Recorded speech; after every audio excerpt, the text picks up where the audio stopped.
Love one another. What will you do with that? I suppose you could ignore it. That's probably the most common thing. You'll be gracious enough, you'll listen to the homily, and you'll think about it for a moment, but you'll leave, and then that'll be the end of it. So you just take a commandment of Jesus and ignore it. I wouldn't think that's a terrific idea. Jesus is not a big fan of that if you read through his teachings and how he handles people. I suppose you could be a little more honest and just say no. You know, say to Jesus, look, I get what you want me to do, and in these areas of my life I will be your disciple, but when it comes to loving those people, no, I'm not going to do it. So you get credit for being honest, but I don't think that's going to work either. Because certainly Jesus went out of his way at one point to point out to people, you're obligated to love your enemies. And that certainly is not a choice of loving some and not others. I suppose you could try to explain it away. You know, you could look at this, this reading and say, well, look, Jesus is talking to his disciples, love one another. Clearly what he's talking about, he wants them to love the other disciples. In which case, you, for example, here we would be obligated to love this group, which might be tough in some places, I don't know. But, you know, we'd be obligated to love this group, but we won't have to love those people. But that's not going to work either. Because there again, I don't know if you remember this, it's how the story of the Good Samaritan got started. A guy came up to Jesus and wanted to know who was his neighbor. And he thought the idea was his neighbor, just the people around him. He didn't have to worry about people away, outside of his close friends' circle. And Jesus said, no, everybody. And I suppose, too, you could try for the lofty thing. You could say, well, Jesus is just being aspirational. He's just trying to hold up this great ideal.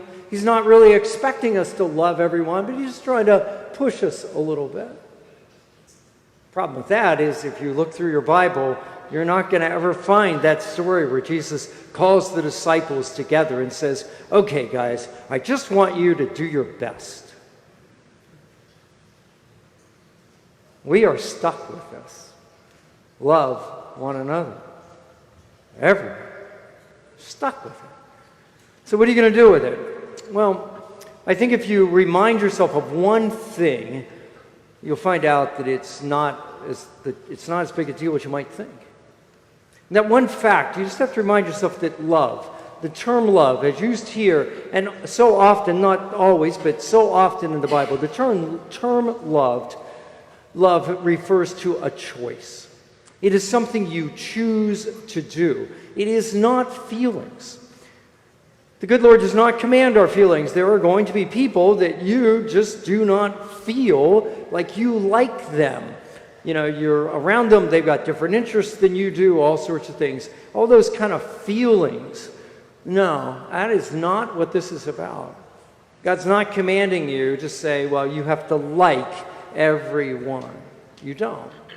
He's saying you have to love them, because what he's saying is you have to choose, you have to do things, make choices to do things. Those of you that are married, surely you would know this. You know, there's certainly moments in your life, I hope they still exist, but certainly early on in your relationship where basically your relationship, it was a ton of feelings. But, you know, as you get farther on in marriage, at least that's what they tell me, there are mornings when you wake up and you don't feel like being married to this person, but you have chosen to do it, and you continue to choose to do it. You see, I think that's the trick, because then all you have to do is ask yourself, well, actually, I'm probably pretty good at loving. Think about your family, close friends, things like that. You love them. How do you do that? How do you show it? It's not all just a feeling. It is choices. You're making choices. So you send birthday cards, you send anniversary cards, You sent Mother's Day cards today. You called people, you texted people, you stayed in contact with them. Those are all choices you made. You didn't have to do any of them, but you chose to do it. And those were acts of love. You listened to them when you really had other things you wanted to do, or you were not interested in what it was they were telling you, but you listened anyway. You made a choice. You said, okay, I got other things, better things maybe to do, but I would choose to listen. I'll choose to, go and visit when someone's having a rough time. And so I would think all we have to do is think of those ways that you and I pretty naturally choose to love family, friends, those sort of things, and just apply it to other groups. So start with strangers. How do you love people you do not know? Well, some of this you do instinctively. Traffic, there's that moment where someone needs to get into traffic, and you, in that moment, choose, okay, my time's important, their time's important. In this moment, I would choose to let them be more important, and you let them in. Or you might just choose to cut people some slack. Somebody cuts you off in traffic or doesn't do what you think they should have done. It's like, okay, I don't know. Maybe something's going on in their life, doesn't really excuse it, but it makes it understandable when you let it go. Or anytime you do any sort of environmental thing, you and I, when we recycle, we don't actually know the benefit of that. But if you think about just about anything ecologically, you start to realize that the reason all that stuff is a good thing is because what you're doing is you're contributing in a very small way, perhaps, to something that affects lots and lots of people. Air quality, for example, the fact that you chose to fix your car so it's not belching smoke out the back, even though the government didn't make you, but you chose to do it, that's an act of love to people all over this area. It's hard to see maybe the cause and effect, but it's there. Or just anytime you give money to a charity, the Rice Bowl program that we ran at Lent, you're not going to meet any of those people that benefit from that. But there was a choice. You said, well, here's a small amount of money. Rather than use it for my wants, I'll use it for them. So you can love strangers. You're not bad at that.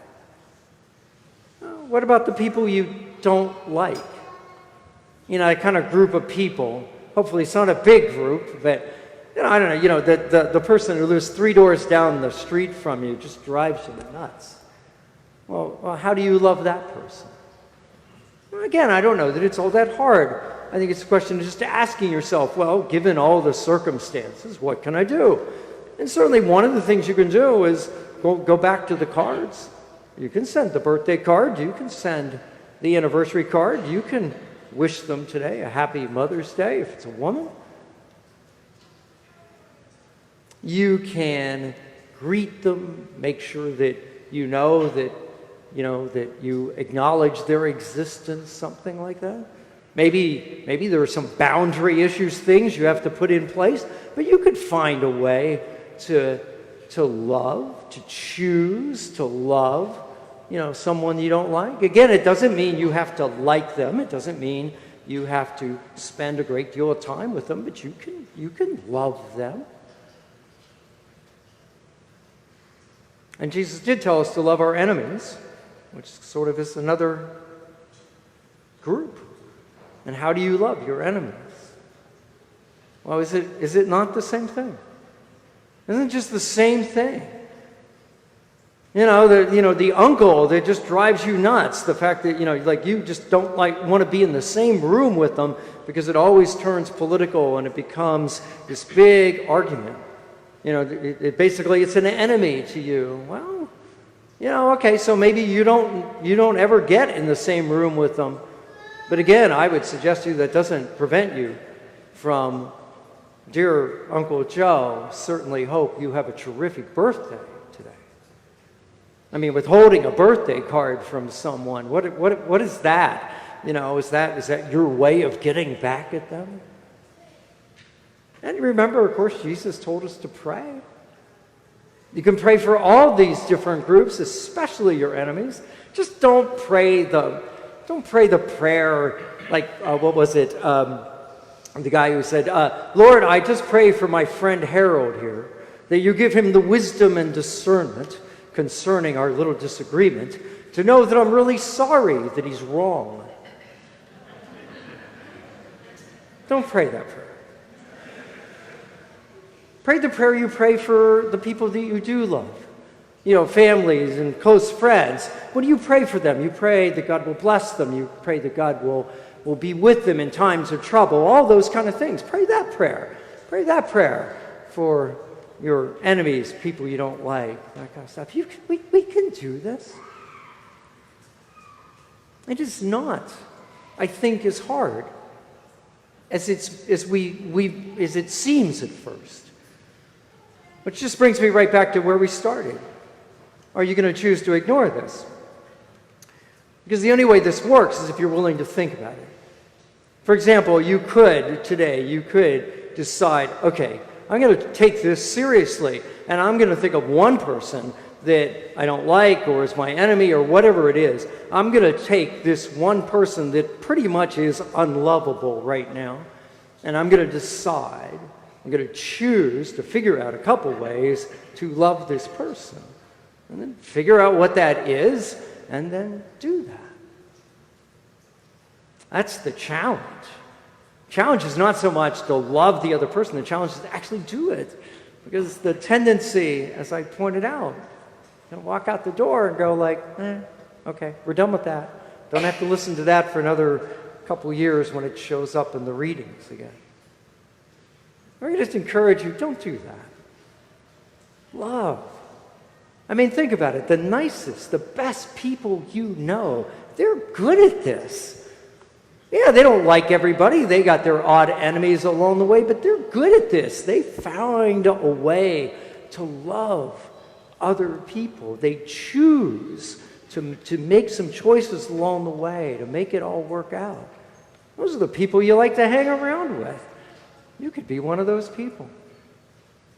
So, once again, the good Lord is right. We just need to do this. We just need to love one another.